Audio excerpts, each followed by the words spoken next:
You know, one of my biggest regrets in all of this stuff we're going to talk about in this series, one of my biggest regrets is this: I have not modeled this well for our staff team here at DCC over the last 9 years. In fact, the life and the pace and the speed that I've modeled for our team is one that leads to emptiness and exhaustion.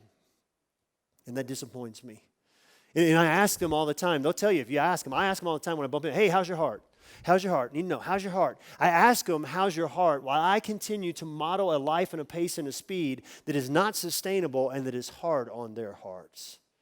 And that's got to change. And I promise you, I'm committed to changing that. I'm in the process of changing that. It's going to change. It's been changing, and it's going to continue to change. Why?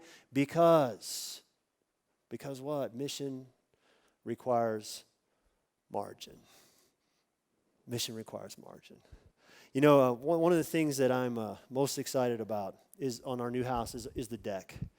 I'm excited about a lot of things. I mean, after not owning a house for 9 years and to be back and just we got this deck, and I'm thinking about that, and I got all these great plans and visions. Right, I'm going to spend early mornings out there with God and a cup of coffee. It's going to be amazing, and I'm going to spend time out there with other beverages, not in the morning, hopefully. But yeah, that wouldn't be cool. But I'm going to spend time out there with my family and with my close friends, and I'm just going to be present and available and just soak in life. And I'm going to do that. I'm going to do that. And then I was thinking about this week. I got all these grandiose plans for my deck, and I was like, wait a minute. The house I live in now that I've rented for the last 6 years has a deck. I was like, uh-oh. So I started to think about how many times have I actually sat on that deck? You know what? I can count them on one hand. I can only think of 3 or 4 times. And so the question is, will I push the button?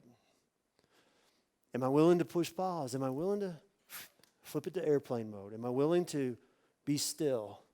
Am I willing to turn down the noise and the distraction in my life? And the question is, am I going to be really willing to sit on that deck? That's the question.